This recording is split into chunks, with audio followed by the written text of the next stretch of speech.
Oxigênio. A gente respira o tempo todo sem nem pensar nisso, né? É o que nos mantém vivos.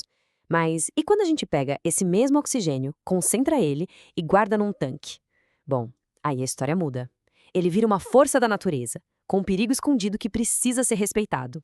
É sobre isso que a gente vai conversar, sobre esse escudo invisível que nos protege. E para entender isso, olha só essa dualidade. De um lado, o oxigênio, que salva vidas, essencial nos hospitais. Do outro, um elemento que alimenta o fogo de um jeito tão intenso, mas tão intenso, que uma faísca vira um inferno em segundos. É esse paradoxo, essa coisa de ser herói e vilão ao mesmo tempo, que está por trás de toda a norma de segurança. É justamente por ele ter essa dupla personalidade que o oxigênio superconcentrado, aquele dos tanques industriais, não é tratado como um gás qualquer. Ele tem um protocolo próprio, um conjunto de regras que é quase um manual de como respeitar o poder que ele tem. E no meio de tantas regras que podem parecer super complexas, existe uma ideia central que é, na verdade, muito simples. É o fundamento de tudo: a separação. A grande sacada para guardar esse material com segurança não está em trancas super elaboradas ou em cofres. É algo bem mais básico: distância. A estratégia número 1 é simplesmente manter o oxigênio bem longe de qualquer coisa que possa iniciar um incêndio. Para ficar mais fácil de visualizar, vamos pensar numa bolha de segurança. Imagina um campo de força invisível em volta do tanque. E o tamanho dessa bolha, desse campo de força, vai mudando, dependendo do que tem por perto. Então, vamos começar a construir essa bolha de segurança camada por camada. Começando pelos perigos que exigem mais espaço, sabe? A camada mais externa do nosso escudo protetor. E qual seria um dos maiores perigos possíveis perto de um tanque de oxigênio? Bom, tá aí. Armazenamento de hidrogênio líquido. Pensa numa combinação explosiva. A inflamabilidade dele é tão alta que ele vai direto para o topo da lista. E a distância para esse perigo é impressionante: 22,5 metros. Essa é a maior distância de separação exigida para uma substância específica. O que só mostra o quão séria é essa combinação. Ok, saímos um pouco da química e vamos para as pessoas. Porque o risco muda de figura quando a gente fala de lugares onde mais de 50 pessoas podem se juntar. Aí a segurança precisa ser redobrada. Olha essa imagem. Um ambiente super comum, né? Um escritório, um refeitório. A questão é que ter muita gente num lugar só aumenta muito a gravidade de qualquer incidente. Por isso, a nossa bolha de segurança precisa ser bem robusta aqui. E a regra para isso é clara: 15 metros de distância. E esse número não é aleatório de jeito nenhum. É uma margem de segurança calculada, pensada para proteger vidas. O interessante aqui é ver como as regras são inteligentes, elas se adaptam à situação. Para outros inflamáveis, a distância depende da quantidade.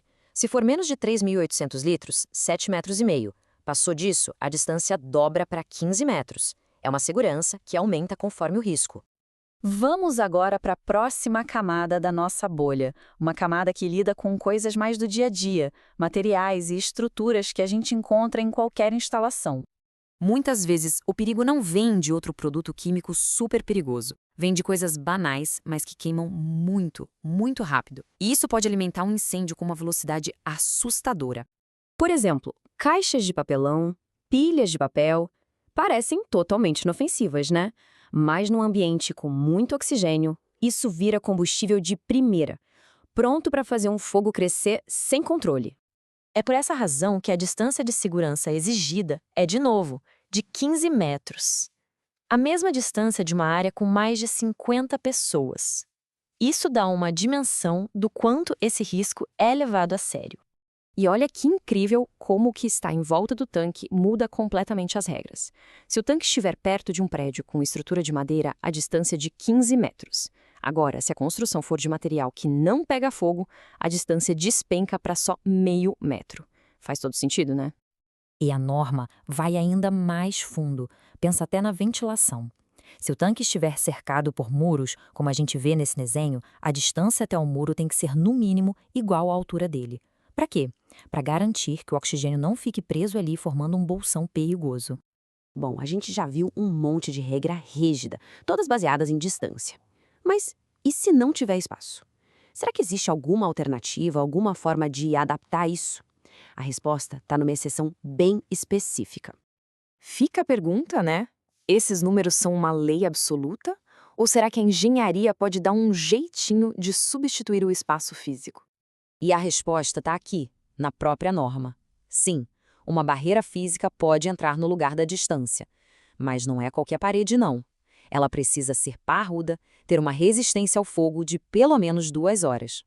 Resumindo, essa parede corta-fogo é tipo uma armadura.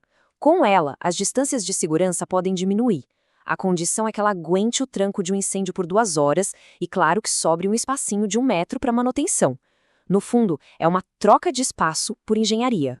No final das contas, todos esses metros, todas essas regras que a gente viu, formam as camadas da nossa bolha de segurança. Não são só números num papel, são as medidas de um escudo invisível, projetado para manter o lado vital do oxigênio bem longe do seu poder de destruição. E isso tudo acaba levando a uma reflexão, né? Ao nosso redor existem incontáveis sistemas como esse, regras e distâncias que, em silêncio, garantem a nossa segurança. Que outros escudos invisíveis será que moldam o nosso mundo sem que a gente nem se dê conta?